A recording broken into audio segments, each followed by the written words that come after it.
अस्सलाम वालेकुम अहबाब। आपका भाई अनीस मजीद एक मरतबा फिर आपकी खिदमत में हाज़िर हूँ अनीस टॉक्स के साथ। आज का हमारा मौजू जो है वो इस टाइम जो आज़ाद कश्मीर में बढ़ती हुई जो बेचैनी है आवाम के अंदर, मतलब जॉइंट अवामी एक्शन कमेटी और हुकूमत के दरमियान जो एक माहिदा तय पाया था, एहतजाज की सूरत में, एक लॉन्ग मार्च की सूरत में एक माहिदा जो तय पाया था, उस की संगीन खलावर्जियाँ हुई, जिसमें जो है हुकूमत की तरफ से एक प्रोपेगेंडा किया गया, लोगों तक पहुँचाया गया कि जो जो मौजूदा हुकूमत है वो अवामी हुकूमत है। हालाँकि बिल्कुल ऐसा नहीं था कि ये वही चेहरे हैं जिनका रद्द-बदल हुआ और फिर दोबारा से एक नए वज़ीर-ए-आज़म को लाया गया। इन वज़ीर-ए-आज़म साहब ने पहले ही ये कहा कि हम जॉइंट अवामी एक्शन कमेटी के तमाम जो हैं मुतालबात उनको तस्लीम करते हैं और बिल्कुल ये जेन्युइन मुतालबात हैं। मगर उन पे जो एक टाइम पीरियड जो तय हुआ था उसमें अमल दरामद नहीं किया गया, बल्कि माहे की संगीन खलावर्जियाँ की गई। अगर मैं बात करता चलूँ कि जॉइंट अवामी एक्शन कमेटी ने हुकूमत से मुज़ाकरात नहीं किए और बाकायदा एक नोटिफिकेशन की सूरत से, मरासले की सूरत में उनको ये पैगाम पहुँचा दिया गया कि हम अब आपसे दोबारा मुज़ाकरात नहीं करते। उसकी वजह ये है कि आपने जो है वो मुज़ाकरात का जो अमल था उसके दौरान ही आपने मायदे की संगीन खलावर्जियाँ की।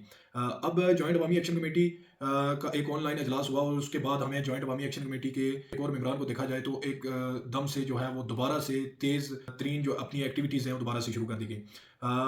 मिरपुर डिवीजन की कोर कमेटी जो है उसका इजलास होता है और उसमें भी जो है लोगों को दोबारा से मोबलाइज करने की और ज़िले सतह तक, तहसील सतह तक, वार्ड सतह तक जो है वो दोबारा से लोगों को मोबलाइज किया जाए और लोगों को इस चीज़ से आगाह किया जाए कि हुकूमत ने जो है वो दोबारा से एक धोखाधड़ी का अमल शुरू किया और एक प्रोपेगेंडा जो है वो जॉइंट अवामी एक्शन कमेटी के खिलाफ बनाने की नाकाम कोशिश कर रही है।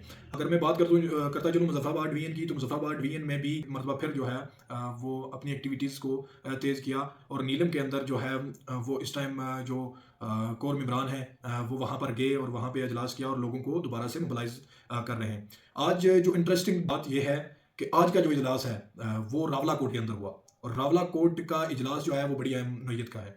क्योंकि रावला कोर्ट के अंदर से ये तहरीक कुछ बरस पहले जो है वो 2-3 बरस पहले ये स्टार्ट हुई और इसने पूरे खित्ता को अपनी लपेट में लिया। और अब जो है दोबारा से वहाँ पर इजलास होता है और वहाँ पे जो है वो अलामिया जारी किया जाता है। उसका मैं चंद एक चीज़ें आपको पढ़कर सुनाता हूँ जो अहम नोयत की हैं। ये बड़ी गौर व फ़िक्र वाली बातें हैं। ईसीएल और पीसीएल में लोगों के नाम डाले गए। जो इस टाइम बहुत बड़ा एक इश्यू चल रहा है नौजवानों के अंदर, बिलखुसूस अगर मैं बात करूँ नौजवानों को बाहर जाने से रोका जा रहा है। हमज़ा राठौर जो हैं वो हवेली से उनको जो है वो ऑफलोड किया गया इस्लामाबाद एयरपोर्ट से। अगर मैं बात करूँ कोटली के अंदर तो अब्द अली राजा को जो है वो उनको ऑफलोड किया गया। तो मेन जो रावला कोर्ट का इजलास जो है उसमें एक चीज़ जो बड़ी वाज़िया तय की गई और उसमें एक पैगाम दिया गया कि अगर हमारे नौजवानों के नाम जो है वो ईसीएल और पीसीएल में से ना निकाले गए तो मुतबादल जो सफरी दस्तावेज़ हैं उनका कोई हम सोच विचार करेंगे। और ये कोई एक फ़र्द की बात नहीं है। जॉइंट अवामी एक्शन कमेटी चूँकि एक अवामी ताकत है और ये अवाम की आवाज़ है और ये पूरे खित्ता के लोगों की आवाज़ है और अब ये देखना होगा कि जॉइंट अवामी एक्शन कमेटी इस पर आगे क्या रद्द-ए-अमल करती है। ख़ैर मैं मज़ीद जो है वो इस पे बात करूँ अगर तो जॉइंट अवामी एक्शन कमेटी के जो महाजरीन के मतलब सीटों के हवाले से एक मौक़िफ़ था, उसमें हुकूमत ने एक मरतबा फिर जो है वो बददियानती की जिसकी वजह से अवाम पैदा हुए और जॉइंट अवामी एक्शन कमेटी ने जो है वो वाज़हतन लोगों की उमंगों के मुताबिक ये फैसला किया था कि ये जो 12 सीटें हैं ये बेसिकली ब्लैकमेलिंग का एक तरीकाकार है। तो इन तमाम सीटों को जो है वो ख़त्म किया जाए। लेकिन मौजूदा जो हुकूमत थी उसने एक माहिदा करने के बावजूद जो है वो इनको ख़त्म नहीं किया। मौजूदा जो हुकूमत नई हुकूमत बनी उसमें जो है वो मुख्तलिफ कमेटीज़ के ज़रिए जो है वो महाजरीन जो हैं उनको एडजस्ट किया गया। जॉइंट अवामी एक्शन कमेटी चूँकि एक वाज़िया मौक़िफ़ रखती थी इसलिए उन्होंने इस पे एतराज़ लगाया और बाकायदा तौर पर अपने ख़त के ज़रिए मुतलका जो लोग थे, हुकूमत पाकिस्तान के जो लोग थे, वज़रा थे जिनके साथ एक माहिदा तय पाया था, उनको ये वाज़िया किया। फिर जो मौजूदा वज़ीर-ए-आज़म हैं वो ये कहते हैं उन्होंने इंटरव्यूज़ में कहा कि 98% जो मुतालबात हैं जॉइंट अवामी एक्शन कमेटी के वो तस्लीम कर लिए गए हैं। अगर दूसरी तरफ देखा जाए तो जॉइंट अवामी एक्शन कमेटी इस बयान को मुकम्मल तौर पर मुस्तरद करती है। जॉइंट अवामी एक्शन कमेटी के मेंबरान ये कहते हैं कि ऐसा बिल्कुल भी नहीं है, किसी एक चीज़ पर अमल दरामद नहीं हुआ। दूसरी तरफ जो जो वज़ीर-ए-आज़म हैं वो ये कहते हैं कि जी हमारा तो ये जो महाजरीन की सीटें हैं, इनके वाले से ये मौक़िफ़ था कि हम जो है वज़ारतें नहीं देंगे, लेकिन ये तय नहीं हुआ था कि बाकी हम मामलात में उनकी एडजस्टमेंट नहीं करेंगे। लेकिन दूसरी तरफ जॉइंट अवामी एक्शन कमेटी का बड़ा क्लियर एंड कट आज का जो पुंछ के अंदर इजलास हुआ, उसमें वाज़ेह मौक़िफ़ है कि जो उन्होंने मुख्तलिफ़ कमेटीज़ के ज़रिए महाजरीन जो नशिस्तों पर लोग आए थे उनको एडजस्ट किया। उनकी मुराद जो है मौजूदा वज़रा जो हैं, वज़रा से भी ज़्यादा उनकी मुराद है।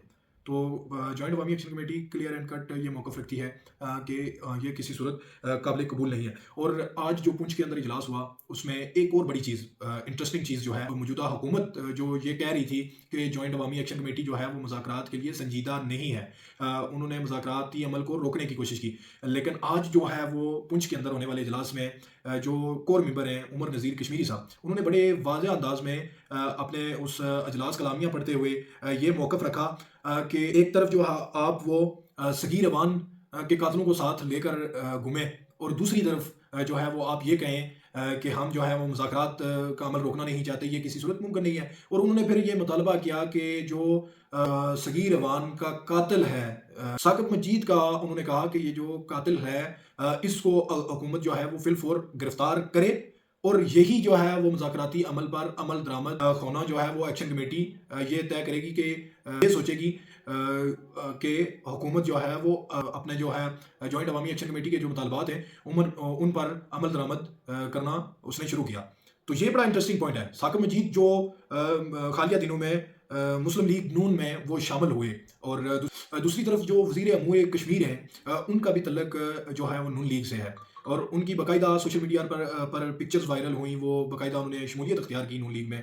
तो अब ये बड़ी एक कशमकश सूरत हाल आता है कि एक तरफ एक कातिल जो है जिसकी आवाम ये चाहती है कि वो कातिल जिसने सगीर अवान को जो है वो शहीद किया, उसको गिरफ्तार किया जाए। दूसरी तरफ जो हुकूमती मुज़ाकराती कमेटी के नुमाइंदगान हैं वो उसको गले में माला पहना रहे हैं, और उसको उसके साथ उनकी पिक्चर्स वायरल हो रही हैं। ये एक बड़ी कशमकश की सूरत हालात है।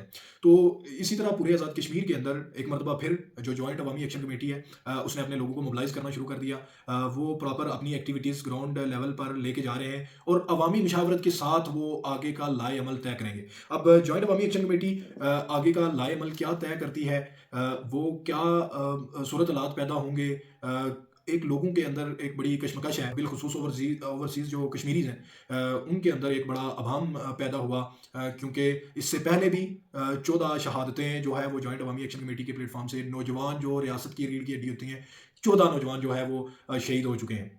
तो पूरी रियासत की बात करूँ तो एक कशमकश की सूरत जो है वो रियासत जो है वो चले जा रही है, रियासत की अवाम जो है, और अब देखना ये होगा कि मुस्तकबिल के अंदर ये लोग जॉइंट अवामी एक्शन कमेटी और हुकूमत क्या करती है। जॉइंट अवामी एक्शन कमेटी की तरफ से अगला लाए अमल क्या होगा।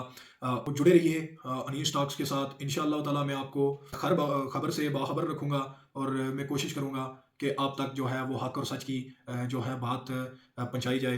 तो जुड़े रहिए अनीस टॉक्स के साथ। बहुत शुक्रिया, दुआओं में याद रखिए। अल्लाह हाफ़िज़।